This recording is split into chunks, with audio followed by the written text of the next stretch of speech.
Allô, bonjour, bonjour, na bandeko nyonso. Oyo lisusu bazui opportunité ya kokutana ndekona bango Henri Condé accompagné de Andrea Condé. To yé lisusu une fois de plus na moment oyo kosala étude biblique. Oto bengi to yé kolama komi et santo elongo. Mais to yé awa toloba de la part de notre grand roi. Mais biso wa nani kasi. Ndete lobara toujours et puis toujours. Kaka ba PSG, ba pécheur sauvé par grâce. Ba sumuki oyo ba bikisami nangolu. Nde yango identité na biso, rien de plus, rien de moins. Ndete yeli busa ce grand roi avec tremblement même parce que yende mokonzi, yende mosambisi, mais yepel susu molobeli. Te bonde linzambe. Yahweh te pèse merci pour nalelo. Yonde au bateli, yonde au pouvoir, na nyonso zali nécessaire pour nabiso na mukula lelo. Sunga biso to loba concernant yo pour sa gloire. Na kombono masia Yesu to bondeli. Amen. Amen. Bienvenue sur toi Kolama komi et santo elongo. Voilà.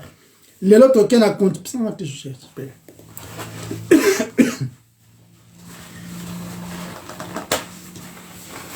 Thank you.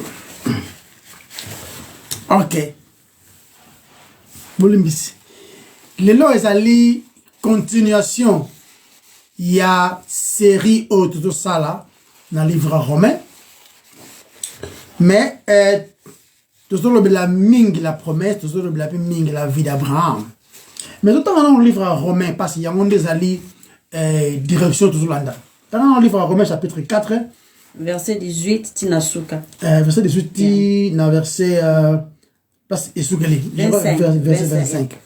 Espérant contre toute espérance, il crut en sorte qu'il devint père d'un grand nombre de nations, selon ce qui lui avait été dit. Telle sera ta postérité. Et sans faiblir dans la foi, il ne considéra point de son corps était déjà useux, puisqu'il avait près de 100 ans, et que Sarah n'était plus en état d'avoir des enfants. Il ne douta point par incrédulité au sujet de la promesse de Dieu, mais il fut fortifié par la foi, donnant gloire à Dieu, et ayant la pleine conviction que ce qu'il promet, il peut aussi l'accomplir. C'est pourquoi cela lui fut imputé à justice. Mais ce n'est pas à cause de lui seul qu'il est écrit que cela lui fut imputé. C'est encore à cause de nous, à qui cela sera imputé, à nous qui croyons en celui qui a ressuscité des morts, Jésus notre Seigneur, lequel a été livré pour nos offenses et est ressuscité pour notre justification. Amen. Maintenant, c'est pas un mingi, chérie. Dans le verset 18, espérant contre toute espérance. Yeah. Contre toute espérance. Donc, et le renion sur la qui c'est que simba nangote, mais yo zo continue à espérer. Bah, finalement, c'est la qui c'est que comme coco, ou comme boye, et si elle est qui, mais tu continues à espérer parce que yo te ça la qui promesse. Voilà. Espérer contre tout espoir. Ce n'est pas une mauvaise chose. Pour un réalisme, on réaliste. Autant que non, on a colis, on a commis coco. Non seulement on a commis coco, moi je n'ai pas commis coco déjà. C'est-à-dire que âge à ménopause, et si elle est qui, ça c'est dans la logique de ma cambomingue et ça l'est. Et ça va, dans la traduction normale, tu vois, Abraham azali ko yeba ke zali impossible à mon oyo azali ko espérer et se réaliser nabo moto. Andela baki logique kaka, ça la logique. Yama le yama azolo blanzambe que non. Kasi Isaac pe le rôle pe o pesa nga promesse nga kasi Ismaël yo kati. Azala pe kaka oyo yo bongisi. Ouais. On s'en comprend. Donc attends on a ndenge na miso ya logique ya bon moto. On s'en comprend j'ai. La logique ya bon moto. Attends la on peut na azuta la bongo. Donc, à ce moment-là, Marambo Nzamba lobi, et qu'on s'en les maté. si cela dépendait que na makanisi na ye moko ye Abraham et ça le maté mais si ko azali ko s'appuyer kaka na promesse nzamba lobi na nzela na Yona Sarah des choses des personnes parce que pour moi là il faut semence ça et puis il faut que récepteur paie azala en un moment où la réceptrice je dirais même c'est la personne de Sarah yende à recevoir semence oyoko uta et pas ya Abraham poni parce que nzambe nde alobaki bongo donc Abraham bien qu'il y a tout ce qui est contraire à la logique conformément à la logique des choses mais azali ko se reposer na oyo nzambe alobaki il a cru à la promesse et puis quand promesse ango ezali confirmer na oyo nzambe alobi pour nini nzambe c'est tu yonde mutokozala yonde mutokozala père des nations ezali ko faire référence dans la descendance oyo ezali spirituelle parce que nzambe alobi yango pe arokokisa pe yango nde nzambe alobeli wanaka OK donc continue à chose mam so bon kia oza ser ça vraiment ser mais na zo na muke na biloko bile to lobaki semaine passée Abraham andimela kinzambe fait croyance na ye ezala quitté sans compréhension ezala quitté croyance moko aveuglé non Abraham contemplait son propre corps contempler ce qui na grec nango et wuti na momo ko ezola kisabiso ezoloba esprit o yeza ko pesa idée to comprendre donc Abraham comprenait parfaitement na oyo azalaki confronté makomi ebisi biso ke azalaki akokufa azalaki kokufa na oyo eza ko concerner ko bota alekisaki âge ya kobota pe azalaki déjà aux environs 100 ans dans l'époque wana azalaki te vraiment mukolo makasi parce que Moïse akufaki na âge ya 120 ans pe Moïse akufaki na âge ya 120 ans pe azalaki makasi mais 100 ans ezalaki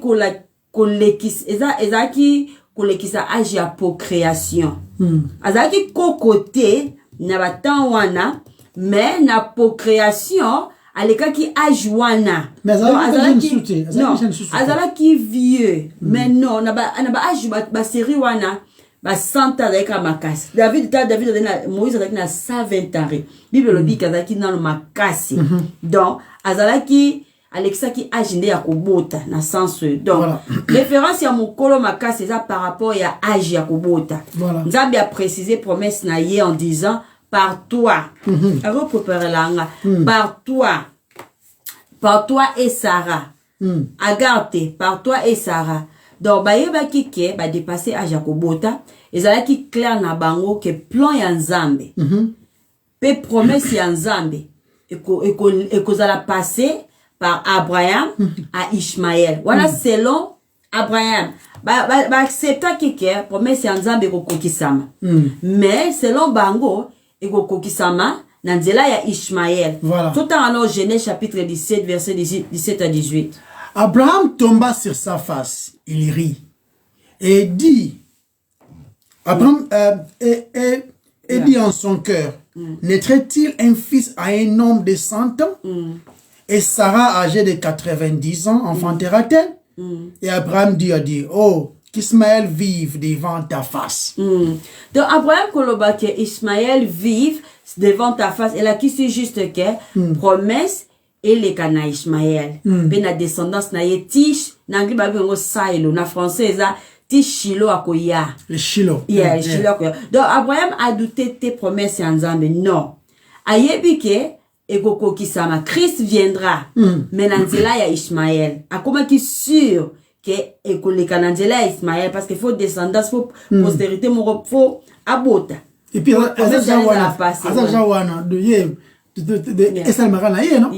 mais va penser à Boye aussi battre pourquoi? Parce que promesse c'est ça qu'on reposait uniquement c'est ce qu'Abraham dit. Non. Abraham na Sarah ba kokokate ko aider Nzambe avec Ismaël. promesse il faut ezala selon volonté ya Nzambe, selon caractère ya Nzambe. Donc na union ya mariage entre Abraham et Sarah. Voilà. Et non Abraham et Agar. La non. femme libre. La femme libre. Il faut les canadiens là, il y a Abraham na Sarah. Voilà.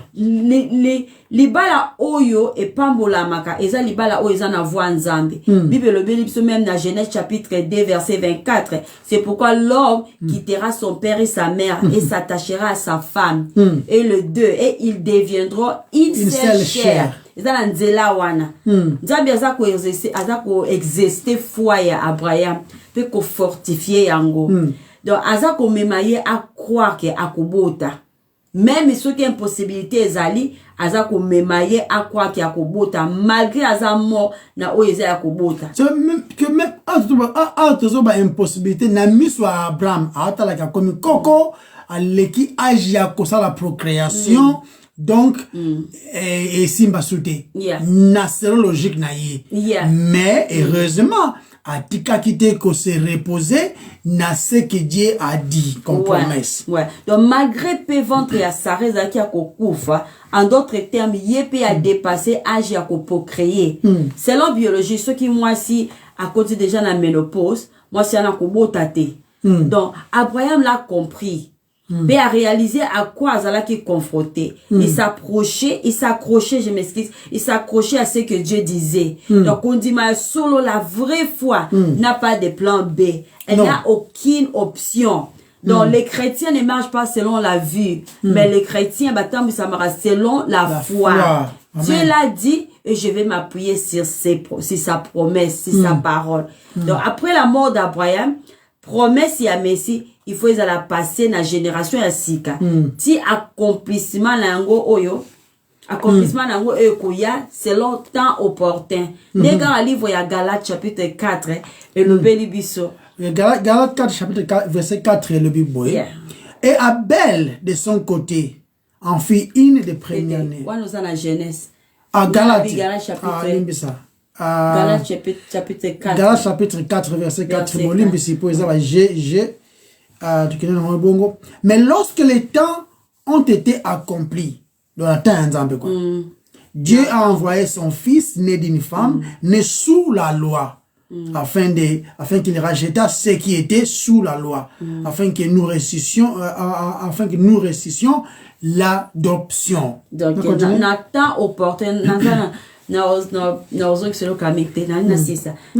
opporté Nzambe atindaki mwana na ye Yesu pour ya kobikisa biso aza né d'une femme pour na biso tous la sauver. Donc kodima eza connecté na puissance ya Nzambe ya mototé. Non. En d'autres termes, quelque chose se produit lorsque la foi quelque chose se produit lorsque la foi s'active dans ce que Dieu dit. Amen. Kondima maloba ya Nzambe. Oh Nzambe lobi. Yeah. Donc kondima maloba ya Nzambe eza kopesa biso capacité wana capacité wana ya ko se reposer sur ye. Eza kopesa biso confidence wana ya ko se reposer sur ye biso te. Même livre Bible sur le livre ya Éphésiens que vous serez fortifiés dans l'homme intérieur. Ya ngonza mazo sa na Abraham. Azonga fortifier l'homme intérieur. Vous serez fortifiés dans l'homme intérieur par l'Esprit de Dieu. Comment? En laissant Christ habiter dans nos cœurs. Comment? Par la foi. C'est par la foi. C'est par la foi que tu peux expérimenter œuvre et puissance et ensemble. Dieu habite en nous. Nous les croyons par la foi à sa parole. Et l'autre c'est pelisa kanzambe, eza kondima. Sans kondima, toko sepelisa nzambe te. Non. Toza kondima na la promesse na ye. Toza kondima na caractère de nzambe. Toza kondima pe na fidélité ya nzambe. Dieu est fidèle. Écoutez-moi, Ezoloba, Christ en nous. En nous. L'espérance de la gloire. Amen. L'espérance de la gloire. L'espérance de la gloire, l'espérance, il y a le salut, la vie éternelle que vous allez racheter. Et maintenant, et ça va produire par la foi.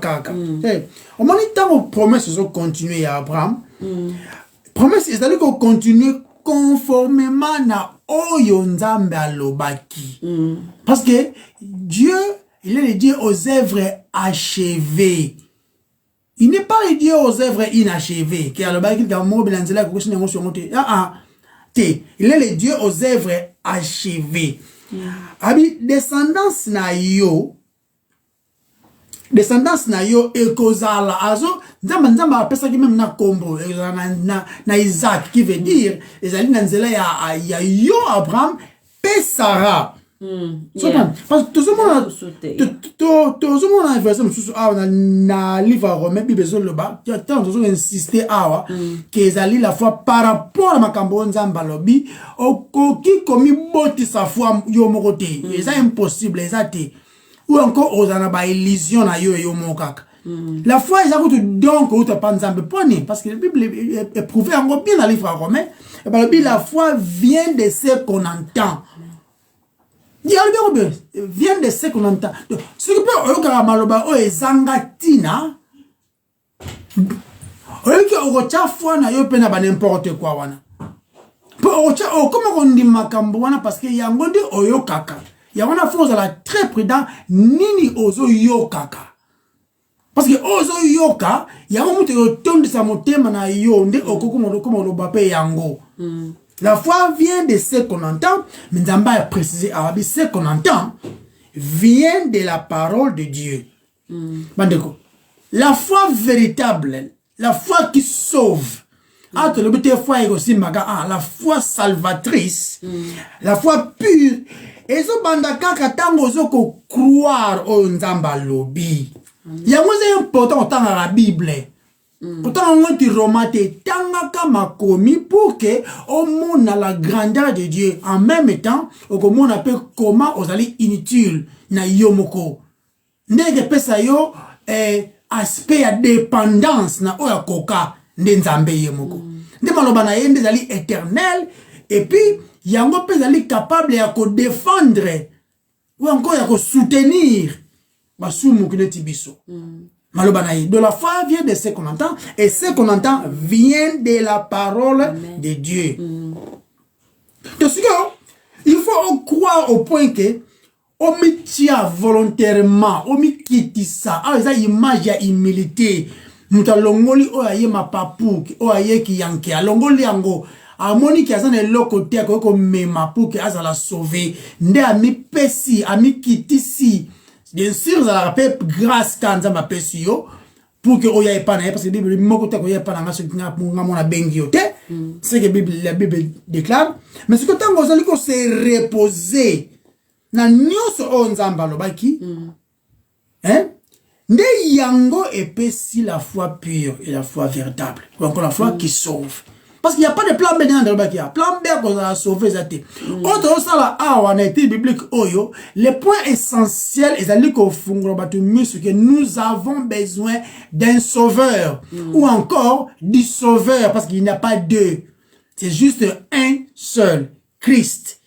Il y a pas volé nyonso ya makomi et santo elongo et ça concerne Christ. Et pourquoi ça concerne Christ? Parce que yende le sauveur de nous qui sommes pécheurs. Yango apôtre Paul azo sala akena Romains 4 pour la prouver bisoke même Abraham azaki na besoin ya Christ et azaki justifié. Voilà. Na œuvre était à la loi, azaki justifié car par la foi na Christ oya koya pour la kokufa pour la masumu nae. Donc nous sommes pécheurs. Voilà un an présent échangé mais nous étions condamnés na passé sur koyo. Maintenant nous sommes justifiés. Amen. Yangona elle me dit oh les microsoft rien nous étions condamnés mais nous sommes maintenant justifiés. La preuve Yeshua c'est quoi qui il est résisté pour notre justification. C'est quelquefois et ça a un obstacle mokobo devant Batou oyo et que ça là que osana liboso ya situation mokobo oyo sali ke olingi omoni ke na yo moko kokino ko bimate osale penza effort obeta boye esimbi te. C'est tous les jours, tu as une position wana. il y a incapacité pour tout ça va dépendant tout ça va dépendant sur tous les plans parce que ceux qui nous ont lobby ceux qui nous ont lobby et puis yango kaka les chemins par lesquels yoko bima na les troubles oyo zanango c'est-à-dire il y a pas de plan B zate en fait yeba maloba na nzambe pas pour aimer biso na orgueil mais pour aimer ma biso to comprendre que sans maloba nzambe mulili ezali il n'y aura pas la lumière. Je suis la lumière du monde. Celui qui marche avec moi ne demeurera jamais dans les ténèbres, non? Ou encore ne marchera jamais dans les ténèbres. Mais il va demeurer dans la lumière éternelle. C'est ce que la parole de Dieu dit. Donc, dans tous nos obstacles, nous avons vu à Abraham, nous avons un obstacle à Ajnaye. Ajnaye, déjà Ismaël Jawana, déjà pas l'endroit qui m'a solo et moi c'est nefse qui nous soigne que nous regard. Bon, ça va me carrer là, on va comprendre. Combien de fois tu as avoir des choses Bible dit malheur aux enfants rebelles qui prennent des décisions sans me consulter. Mais combien de fois tu auras des décisions sans me consulter Nzambe? Même na biso trouble. Mais heureusement Dieu est miséricordieux, tu as que pas naïe la repentance et puis à se recevoir biso et puis à restaurer biso prouvant que lui seul peut faire ces choses. Continuons à Asher. OK. Ngala kitozwa mukie Romains kaka. Romains chapitre 4 verset 21. Donc la foi se manifeste toujours par l'obéissance. Tout en la Romains chapitre 4 verset 21. OK. N'attends la version moroyo tant la version musus. Et ayant la pleine conviction que ce qu'il promet, il peut aussi l'accomplir. Yeah. La version sur lobby est en étant absolument persuadé que Dieu est capable d'accomplir ce qu'il a promis. Dans la CP, là, il y a deux versions. C'est vraiment important. Donc, moi, je suis pleinement assuré ou persuadé. Et ça, on peut s'habiller une bonne compréhension, il y a foi. Amen. Et ça, on peut s'aider à cause de la totalement convaincu. Donc, le mot foi, na hébreu, na grec, je m'excuse, et ça pistis. Et là, qui et outi na mot, wabi ongo pisteo. Na za bien grec te, na ebi pena, prononçant pena bien te, et là, c'est juste croire. Et outi pena mot, oyo peyoto, oyo la qui si être si pleinement convaincu et persuadé que vous êtes prêt à agir selon ce que vous dites croire. Et donc, tu peux quitter que séparer obéissance et la foi. Non. Pour esa deux faces, il y a même médaille. Donc, kolobana mutuke, nazana kondima, nazana foi, hein, et c'est l'autre côté.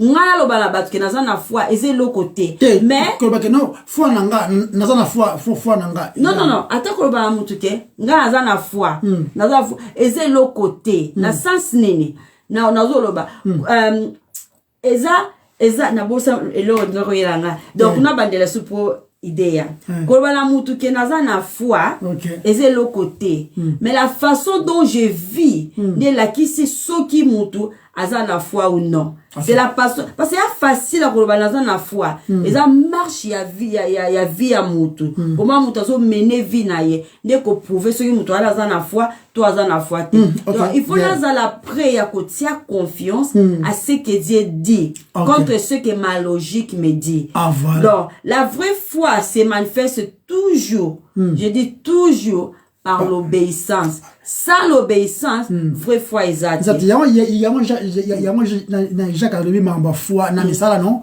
La foi sans les œuvres est alors nul. Comment tu peux croire mais tu ne fais pas ce que la parole dit. Aux deux eza nul. Voilà.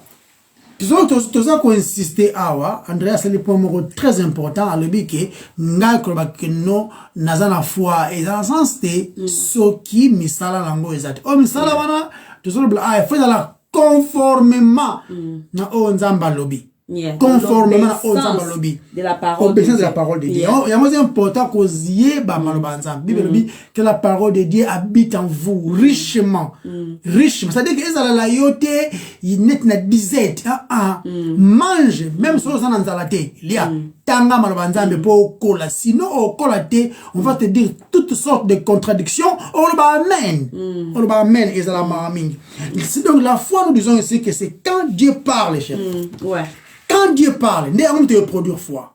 Abraham a écouté la parole de Dieu, a écouté la voix de Dieu, a ndimi yango, de ce qu'on a commis kotambola par rapport na Nzamba lobi. Okoyo exercer foi na yo, kaka, si et seulement si, tu t'appuies à ce que Dieu a dit. Yango kaka.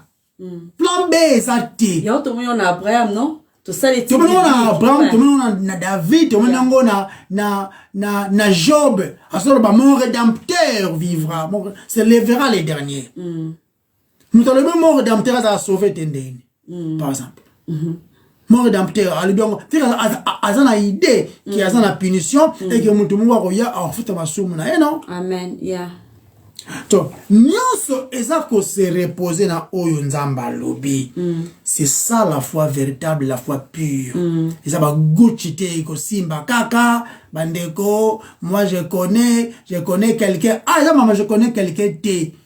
Ezama kamwa maloba na ye, André lobi awa, c'est celui qui est capable de faire la promesse et de la mener à l'accomplissement. Yango Bible lobi. Yango Bible lobi, yango nde maloba Nzambe.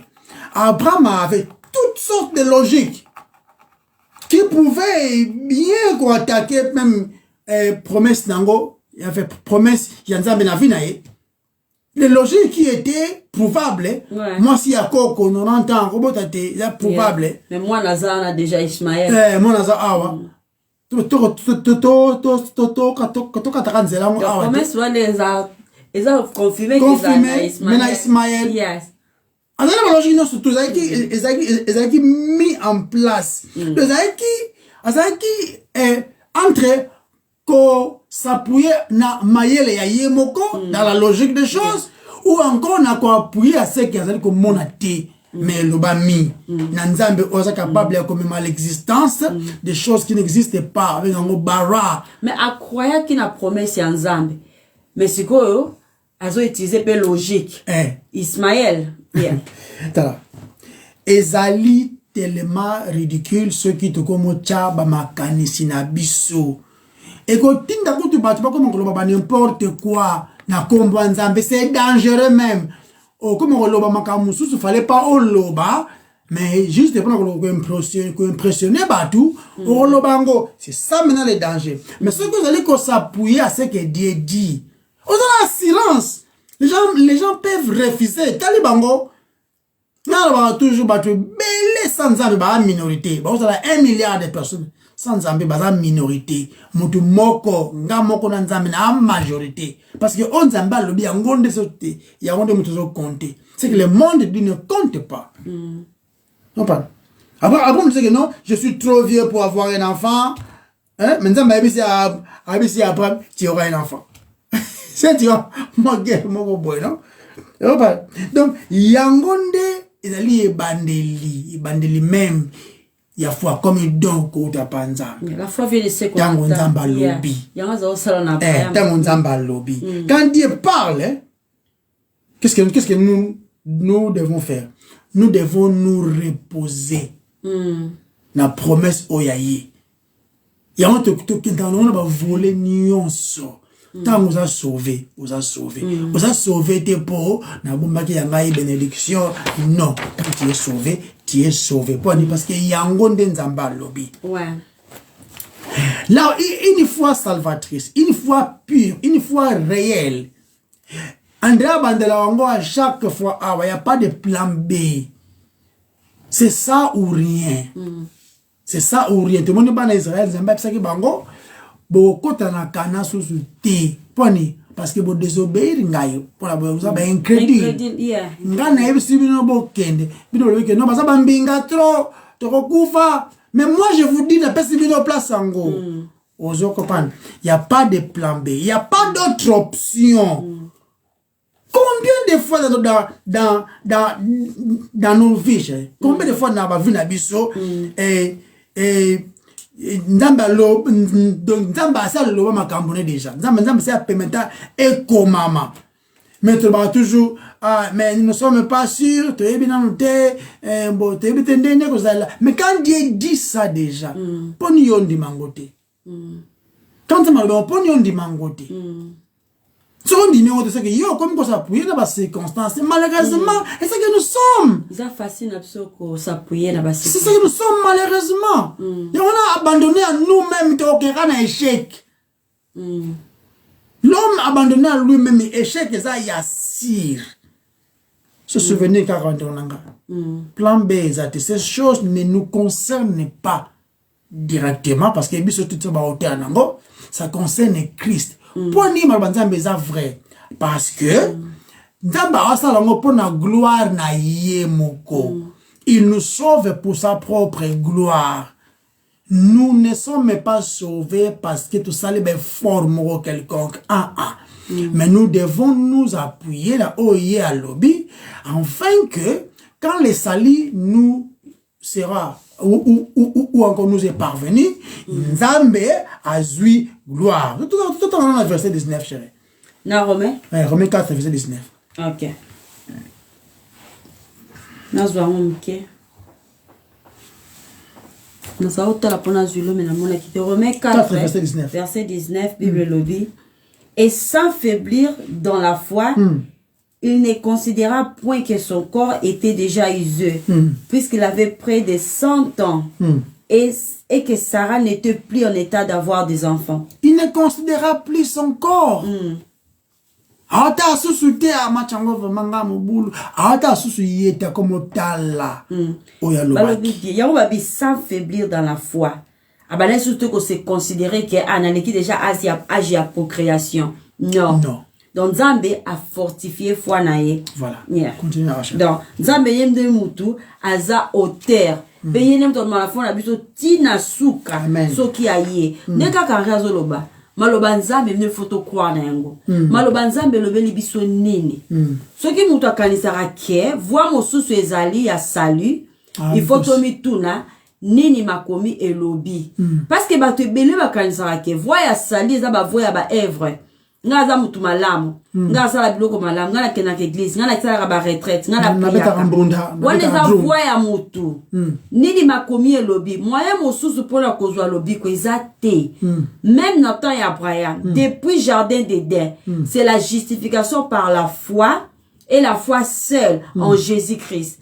Adam et Ève, même Abel, Noé, même Enoch, bazala qui justifié par la foi. Même stratégie. Même formule. Formule. Formule moussou exacté. Pour tous à la sauver, pour tous à la justifier, pour tous à l'accepter. Il faut tout ça qu'on dit, mana yesu, oh, ça y a. A koufi, pa sekwi, a fandi na droite ya papa. Le plan est accompli. On est capable de crier. Tout est accompli. De nyonso o ezo sengela, bisoto bika. Asaliango déjà. C'est que nous ne venons plus ajouter nos choses. Non. Tout est accompli. Donc, dès que qui semaine passée, que promesse y a sali en Jésus-Christ, et puis c'est qui a donné à Ève. Tant que Sumuki, nous avons la bolingonae, a pesi bango promesse. Les acquis dans Genèse chapitre 3, verset 15. Mais promesse y a sali après Abraham na Ève, dans Baboti, et les cas qui na Abel. Et Caïn abomi Abel. Promesse, toujours batté promesse pour ça la mandé et Nzambe na miséricorde na ye a pesi bango mwana mosusu comme na ye Seth. Donc promesse wana eza passé par Abel na Seth. Parce que to kei ligne ango ancêtre na prospérité toujours continuer to kena bien comme na Enoch. Enoch qui peut azalaki accroya qui par la foi et la promesse est que na Noé. Après na Noé le keke na Sem moi na Noé après promesse ya Messie ça ko continuer quand ça bazo pour na banani yango bazo ma promesse wana et pour tout en Genèse chapitre 9 verset 26 là on parle de Sem Il dit encore, béni soit l'Éternel Dieu des Sem, et que Canaan soit leur esclave. Que Dieu étende les possessions de Japhet, qu'il habite dans les tentes de Sem, et que Canaan soit leur esclave. Il va bénir Sem. C'est-à-dire, il va confirmer la continuation.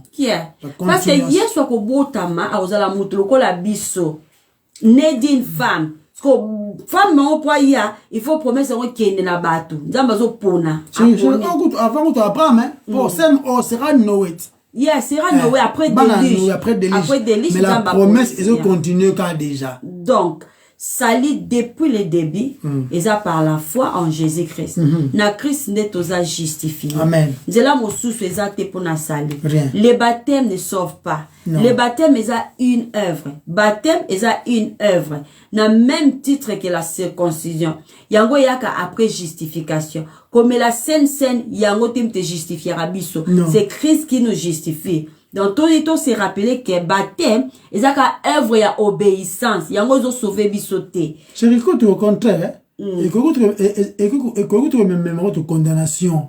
Tant que nous participons à la Sainte Seine, tant que nous sommes à la Sainte Seine indignement, ça peut aussi provoquer des choses.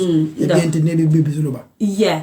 Donc, circoncision, et qui après Abraham qu'on a la justifié. Tout le monde a mon avis, il y a Abraham. Ce n'est pas quelque chose qui nous sauve. Aucune œuvre humaine ezana hauteur ya kobiki samutu. Eza kaka kotia kondima na Yesu Masia. Amen. Plan B ezate. Évangile sengeli kotia foi en Jésus-Christ. Pe ya ko croire ce que dit la parole de Dieu. Amen. Eza ko impliquer ya ko comprendre que okoko akomi bikisa te. Non. Okoki ko dépendre te ke naza mutu malamu. Mutu malamu na mokili azate. To prouver que ton ça étude biblique na YouTube. Na Romains chapitre 1. To lobaki ke ba gentil. Baza sans esquisse. Parce que bango pe baza kobuka mibe kwa nzambe. To l'accès qui pe na Romains 2. Ba juif, ba religieux. Baza sans esquisse. Donc même na Romains 3 que mutu nyoso na mokili awa baza sans esquisse. Minyo la kangama biso nyoso toza condamné pour biso nyoso toza basumuki. Amen. Toza kaka justifier ceux qui te tient confiance na biso total na œuvre ya Christ parce que œuvre ya Christ est ba œuvre moko qui parfaite. Voilà. N'est-ce pas, Baba Bon, non? Les acquis va œuvre moko qui a accepté dans Nzambe. Aliment, il y a tout droit. Il a été bébé qui kuna. Yeah. Donc ça les a quoi impliqué to comprendre que Nzambe a l'attaque nzoto. Ceux qui sont qui ba fourmi, Nzambe nga comme ma fourmi. Ceux qui sont qui ba magorodo, Nzambe nga comme ligorodo. Donc Nzambe a latin nzoto. Akomi moto. Ayaki na mokili oya créaki pour mourir sur la croix. Pour nous. Yeah, pour mourir sur la croix. Peut-être Nzambe oyazale tout puissant. Azaki crucifié bolumbu. Bolumbu. Yesu Masia. C'est lui qui a créé. Qui les a créés par lui. Sans lui, le remonte qui les a créés. Quelle humilité. Oui, il a méprisé l'ignominie. Donc, son iwana a méprisé qui a parce qu'il regardait la gloire qui était devant lui. Yeah. Le salut des hommes. Et hommes de Yahweh qui intéressé. Donc, tu m'as kanisa que il faut bongi sa voix na bango avant baya na Nzambe. Ou bien, il faut louke église pour ko bongi sa marche na bango na Nzambe. Il n'y a pas de plan B. Exact. Dieu nous purifie lorsque quand nous venons à lui. Quand vous venez à lui, n'ayez pas purifier biso. Donc, quittez ko joindre l'église pour na ko changer. On vient en Christ. Pour yende mutu a ko changer biso. Mais rappelle à Christ, moi chérie. Nanzela ka moko. Repentance. Il faut tout, kuyana Christ pour nous la sali, pour nous la sauver. Il faut tout ndenge ya lingi, ndenge ye a exposer yango na be chrétien. Na ba terme na ye. Yeah, na ba terme na ye. Option mususu exacte. Il n'y a pas d'autre moyen. Tout compliqué à makamute. La foi repose uniquement sur la parole de Dieu. Et ça connecté na puissance ya Nzambe. Amen. Justification par la foi seule. Amen. En d'autres termes, ma foi en Jésus-Christ peut me sauver. C'est la foi en Jésus-Christ et que sanga salut. Chérie, il faut que tu te la foi de peut me sauver que tu te. Tu pas que tu es la foi en Jésus sauve. Yes. Et ça certain, ça quand tu t'es dans doute, rien ça t'est. C'est pourquoi Paul, tout qu'il est rapidement, dans le livre à Romains chapitre 1 verset 16, je n'ai pas honte de l'évangile. Mais le but dans le livre à Romains 1, c'est je n'ai pas honte de l'évangile. C'est une puissance de Dieu pour le salut de quiconque croit. Donc, du juif premièrement, puis du grec. Donc ce n'est pas le pouvoir de l'homme de se sauver lui-même. Non, mais il a plutôt capacité à Nzambe ya kobikisa. Tokoki kondima maloba oyo. Nzambe alobi ke sali eza kaka na Yesu sans les œuvres bonnes ya mutu. Non. Na pesa ka babola eko sauver te. Na kusuna finga kate eko sauver te. Na sunga ba orphelin moko boy na Congo. Maman, papa, et sauver aussi. C'est bien de faire ces choses. Mais quand il y a un peu de côté, pour nous déclarer ça, ça l'ina au nous s'appelle sur pampe. On a son bâché on est skabateaka et sauvarate. Ezara œuvre ya Christ. Nde sauvaka. Bible zoba biso na Isaïe 64 na 6 verset 6. Ba œuvre bonne na biso eza comme un vêtement salé. Toki ko présenter ba œuvre na biso te. Eza le roi muto aye na ndako moko be abomi famille wana. Ba memie na tribunal ayebisi juge. Je me limbisanga vraiment na sali on a sali za mabe. Tala na pesa ka babola. Tala na sala ka boy. Juge wana koloba na crime na yo ezo demander za la punir. Toyaka na ba œuvre na biso te pour na toza l'accepter na Nzambe. Bien que ça bien, bien que ça bien. On se pas que cher, promettez. Ça bien, on ne fait pas de bonnes choses pour être sauvé. Nous faisons de bonnes choses parce que nous sommes sauvés. Donc ça rassure, hein. Tant on a bonnes œuvres, voilà. Ko beta ko tuteto na yango parce que il le roté pas no mo. Tant mutu antimi ba œuvre ya Christ à se repentir à te confiance ne na Nzambe nde ako expérimenter pouvoir oyo Nzambe apesa rapona connaître de nouveau dans le royaume de Dieu. Donc obéissance eza clé pe eza te exercer kaka tango mutu asali oyo ya lingi asali lo mutu raisonner question asali bloko benjamba ko accepter nga non. Exactement on t'a confiance na ye et ça le cas qui tout fan déjà stable ya toza komi tout ça matete ko kwea to ebi ke kiti oza ko supporter biso et ça œuvre fini o yeso sala ki na croix yango nde mutu Nzambe ako accepter yango. Donc la foi il faut ezala exercer et ça très important et obéissance c'est ça clé foi ezate exercer dans ezala exercer na maloba Nzambe. Donc biso chaque personne a une responsabilité. Il faut mutu asa la choix wana yemoko. Asa la choix. Yango biso to na désir wana yako sala étude biblique. To ça on a YouTube, to ça on a Facebook pour la encourager batu batanga maloba Nzambe ba yeba Nzambe. Batanga te poza na connaissance. Tozolo ba bon te tozo ba mutu azana relation personnelle na Nzambe. Au ça la confiance na oyo Nzamba lobi sali eza en Christ sans les œuvres de la loi. L'obéissance eza ko agir selon ce que vous avez, ce que vous savez Dieu a dit. Na o Nzamba sali qui il est. Abraham Abraham bien que ayebaki logiquement que il marcher dans côté. Pourquoi? Je crois qu'à une époque, il a aussi vu des vieillards au Babotati. Donc, il y a la logique, et un vieillard ne met pas au monde, logiquement. Mais néanmoins, Abraham crut en Dieu, il est capable d'accomplir promesse. Parce que c'est Dieu seul est capable de faire la promesse et Pierre Mango n'a accomplissement pas. Parce que Nzambe, il ne dépend pas des circonstances. Il ne dépend pas des circonstances. Il fait la promesse, on a besoin encore à battuter. On a besoin de collège moro des gens pour ça couloir. Non. On est souverain. Il fait ce qu'il veut. Et quand il veut, où il veut, mais seulement que tout ce qu'il fait est bon. Vous imaginez, tout ce qu'il fait est bon. J'imagine un homme à la souveraineté à Ndini. Les Andini.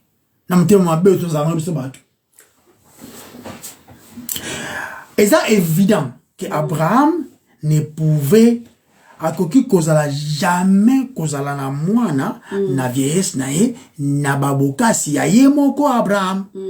Et simbate, il faut dépendance totale na accomplissement ya promesse nzambe oya salaki pona ye Abraham na Sarah babota. Kobota na bango ezali kaka juste image ou encore lignée et pas les Shilo akoya kobima le sauveur. Abraham avait eu confiance en Dieu. Et puis à sa tachaki na puissance que Nzambe a koki kosala au travers une personne comme yé. Bien qu'elle ait ki koko. Tout en ah non, verset 19. Atala ki te ki koko na ye. Il n'a pas fixé les yeux regardant sa vieillesse, son corps bien mort. Non. Mais à cela qui confiance totale na Christ. Il a pensé qu'il jamais na yemoko. Na yemoko kuto ye azala ma confirmation nyonso ke et simba nangote. Donc awa tu comprendre que la foi ndera lo bango awa chaque fois ils allaient connecter kaka na onzambe alobi bandeko. Dieu bandelango à tout moment. Oh Dieu m'a dit, Dieu est en train de me dire bandeko. C'est comment minangote obo ki siangote et a peut-être. Malheureusement, ça va péter parce que les gens veulent écouter des choses qui chatouillent leurs oreilles. Parce que papa le kina bango bien kulutu moko wapi andi mango. De comprendre awake ba masolo batu ezate la place au contraire il y a autre ko bomorutu et foi aux ari dans les msos. Il y a contredire la vérité au Christ des alliés. Donc, si tu ne vis pas par la foi, au raté au nzambe azo promettre. La seule façon d'accéder à nzambe azo loba, nzambe promettre, ça par la foi. Bible bien, sans la foi, il est impossible de plaire à Dieu. Et comment on peut plaire à Dieu sans Christ? Au cas c'est payé sans Nzambe qu'à Christ. Et maintenant notre foi en Christ n'est de se connecter ou encore Christ a connecté biso je dirais même. Na oise ko plaire Nzambe. Amen. Oh ma chère.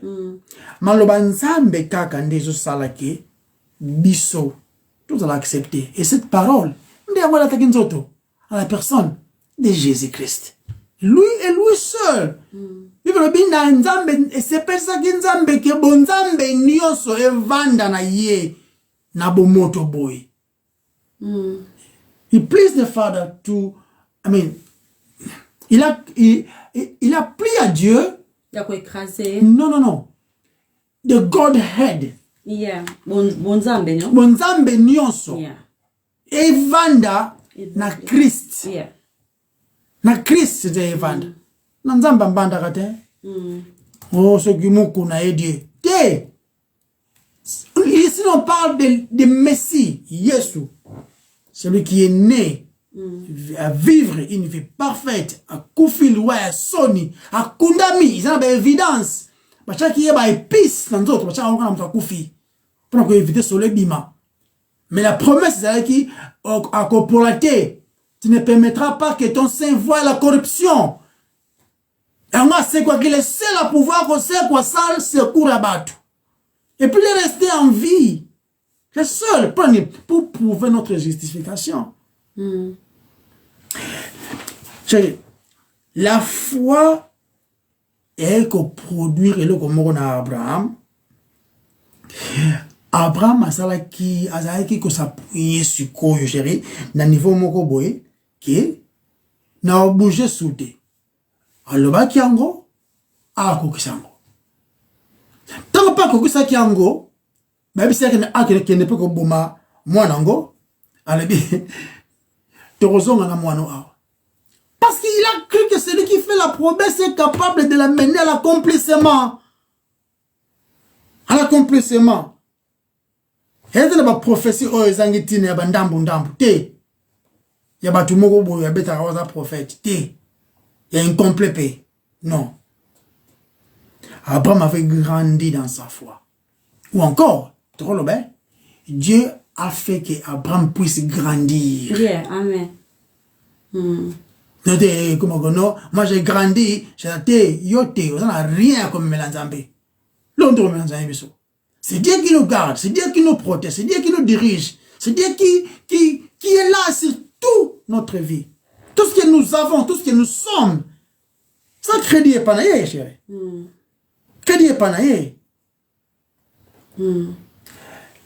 La connaissance de la parole de Dieu, c'est-à-dire que la qui ça au début loco. La première chose, c'est que ça au comment aux incompétents. La parole de Dieu, ils ont exposé incompétence nanga. Ils ont exposé orgueil nanga. Ils allaient exposer l'issou nanga. Parce qu'ils allaient pur tellement. Et puis ils allaient exposer ma condamnation. Mais dans le même moment, la confiance à ce que Dieu dit, ils allaient exposer comment Nzamba est indépendant, comment Nzamba est grand, comment Nzamba est miséricordieux, comment Nzamba est sauveur. Et ngai mosumu qui n'a sepeli. Tout ce que si Dieu est miséricordieux. Quand Dieu est juste, ils ont une mauvaise nouvelle. Parce qu'ils ont un mérite de la condamnation. Mais la miséricorde n'est pas de Zwaka Oyo, toujours mérité.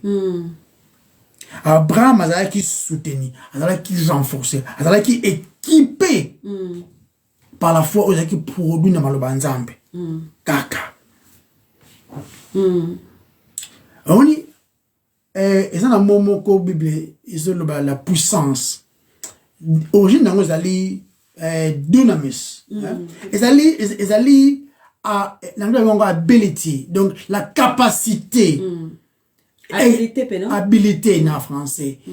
Explosion, dynamite, je crois, le mot bongo. Abraham a comment qu'il n'a la puissance de Dieu en lui, juste en écoutant ou encore en croyant ce que Dieu a dit. Attends, comme une coque, on remonte à caca. S'il avait des amis à âge naïf, peut-être dans ma solo, il pouvait dire ça. Vous comprenez? Il a placé sa foi en ce que Dieu a dit. Et alors, la capacité, oh, il y a coco qui sa, oh, nzamba lobi, nzamba équipé nango. Mais même Sarah Marcas, comme Mazemi, vous croyez que ça est pesant, et ça facile d'amener un enfant à l'âge de 90 ans? Mais attendez, quoi, faut que ce n'est pas petit. Nzamba rendre est capable de le faire. Tu t'en livre Hébreu 11, s'il te plaît. Hébreu 11, verset 11 à 12. Ok. Hein? C'est ça qui miracle. Hébreu chapitre 11, verset 12. C'est pourquoi. Ok. C'est par la foi que Sarah elle-même, malgré son âge avancé, fut rendue capable d'avoir une postérité. Voilà. Parce qu'elle crut à la fidélité de celui qui avait fait la promesse. C'est pourquoi d'un seul homme, déjà usé du corps, naquit une postérité nombreuse, comme les étoiles du ciel, comme les sables qui est sur le bord de la mer et qu'on ne peut compter. Donc, Zamba est équipé de la puissance, dynamisme. Nasara. Yeah. Azana courage wana, makasi wana, il y a que porter un enfant pendant 9 mois. Et puis même le courage, il y a quoi enfanter. Combien de jeunes filles ont même coupé chez moi? Combien, comment on fait césarienne et ça? Ils ont qui a césarienne était. Il y a qui pousse dans maman à 90 ans. Ils ont dernier des miracles de Saranate. Yeah. Dans verset 20, il y a Romains. Tout en haut. Romains chapitre 4. Verset 20. Ok. Non, c'est bon. Romains chapitre 4, verset 20. C'est par la foi qu'Isaac bénit Jacob et Saül. Peut-être dans Hébreu 4. Je m'excuse. Romains, t'as bien. T'es dans Hébreu. Aïcha? Ouais. Parce que le Jacob. Ok. Romains 4, verset 20. Romains chapitre 4, verset 20, c'est l'obé. Il ne douta point par l'incrédulité au sujet de la promesse de Dieu, mais il fut fortifié par la foi, donnant gloire à Dieu. Que la foi, Incrédulité était. la foi, hein, ils ont banzambe. Parce que je te dis, ouais, ceux qui m'ont soumis qui habitent qui s'ami, et mara gloire panza. Ba film niyo, c'est total ya ba Nigeria, to God be the glory, c'est un mensonge. Nzambe a gloire tango mosumu qui habitent qui s'ami. Et maintenant, Kubik ça met ça dans nzela ya kondima. Et quand la foi, ils allaient reçu le but que comme possible, Nzambe a zui gloire. Abraham crut en Dieu et même gloire dans Nzambe. Et même gloire dans Nzambe, chérie. Maintenant, comment Nzambe peut recevoir une reconnaissance dans la vie na yo? Comment nous pouvons donner gloire à Dieu ou encore reconnaître Nzambe? Na oyazali. Et ça, la réponse est simple. C'est seulement quand nous plaçons notre confiance à ce qu'il dit. À ce qu'il dit. Na ba imagination té à ce qu'il dit. Ce qu'il dit. Il y a un peu de mais ça prêcher té. Bon, ça n'a pas imagination. Bon, créer banzambe na bino et ba tout songembeli. Et ba singafumbo. Et ça la maraming. Mal banzambe inde yango centre. Yango boussole. Ce qui yango ezate. To bungi. Parce que quand nous faisons confiance dans sa puissance, chérie, par notre puissance, non, pas sa puissance, pas notre puissance. Bisoté. On pas chérie. Bisoté dans le côté à produire. Nous sommes tellement dépendants que nous ne pouvons pas produire de par nous-mêmes. Et pesamel biso pesamel. Tu comprends? Et Nzambe ndeza makamako qui a accomplir maloba na ye pour ni pour ma gloire kaka na ye moko. C'est ça la foi. Et cette foi là qui sauve. Continue à chercher. On a posé ma question mibale. La question mibale qui ko sunga biso. Avant to kata. Hier. Pendant lelo. Marchez-vous par la foi? Différence entre marcher par la foi et marcher dans l'incrédulité. Différence des années. Épître aux Romains. Et ton disait un message, il y a bonne nouvelle de la justification par la foi seule. Message et évangile, les akaté réservé. Message au tolbaka, pas ça doit kanizaka évangile, la bonne nouvelle, les aka réservé aux perdus. N'a pas la chrétienté, non. Message, il faut, également entendu na biso. Toza a besoin koyo kango. Biso toza sauvé. Toza na besoin nango. Message évangile, les a kate ya ba païen. Les a pona biso pe. Toza na besoin. Parce que tant apôtre Paul azo comme livre o ya Romain. Azao comme nango ba chrétien à Rome. Azao comme nango ba païen te. C'est évangile. Donc toza na besoin ya rappel. Comment nous sommes, tous a besoin de rappel, ndenge ni to koti pe na sali wana, to koti pe na repos éternel wana, tous a besoin koyo kango. Pour déterminer la manière dont nous continuerons à marcher selon la foi. Deka to kokaki, deka to kotaki par la foi. Donc, une fois sauvés, nous faisons partie de la famille de Dieu. Une fois sauvés, tout ça qu'on dépend de sous na culture quelconque. C'est vrai, tolia pondu, tola tama puta, mais tant que tu as sauvé, comme qu'on appartenir à la famille de Dieu. Ba chrétien, ba comme ba vraie famille na ye. To bite ka négliger famille on zambe ou ya botamaki non. Non. Identité na biso est changée. Identité na biso comme na Christ. Et ça marche moko continuel. Ko vivre na maloba nzambe.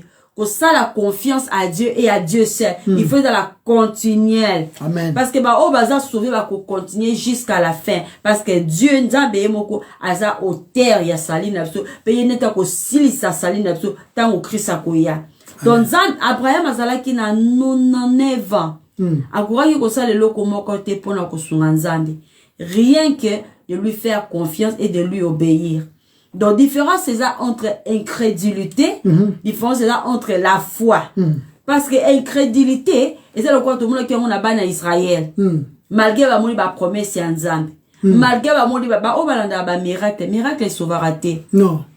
Bit y ça la miracle, eza pona bato ba prêter attention na mateya na ye ba yon signe signe miracle c'est parce que ba na Israël ba mona ki ba miracle na Égypte ba mona ki ba miracle sur miracle mais ba qui toujours d'incrédulité c'est même un miracle ba pote ba ne osala nzamba permettre ki esalema pona ko authentifier maloba na ye donc question na sikonde quoi est-ce que ozo ko vivre par la foi ou par l'incrédulité. Na expliquer différence entre l'incrédulité et la foi, mais tant et pessimisté. Ario continue na yo. Non, tu vas sous ça, mais avant de ça, tu le bagarre. Non, c'est ça, nous avons moins 10 minutes. Ce qui moutou a qui croire que ça la sauver na yemoko, t'es 3 minutes, 3 minutes. Donc, alors, on a besoin, il y a un embêté. Si l'homme croit qu'il peut se sauver, il a besoin d'embêter. Parce que si l'homme pouvait se sauver, alors pourquoi il se ferait encore face? Si vraiment l'homme pouvait faire des choses pleines d'ensemble, pourquoi Christ devait venir? Et ils ont inutile. Il a besoin que Christ aurait alors être mort en vain. En vain. Et parce que mon tout est dit que ça m'a besoin, il y a molobeli, l'intermédiaire, les substituts qui devaient prendre notre place, vivre une vie parfaite à notre place, prendre notre condamnation en lui-même et puis nous donner la justification comme robe de la Tiangolanzoto. De tout le monde pour Nzambe, c'est beau.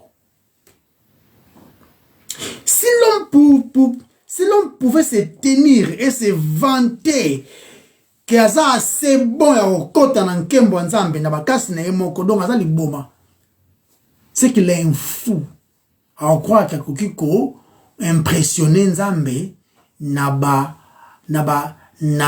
œuvre na ye. C'est que eza manque de sens ya liboma. La seule chose pour laquelle nous pouvons nous vanter, tous en Christ. Il y a encore. Na sombama na makila. Je ne peux que me vanter de mon Seigneur. Il y a encore.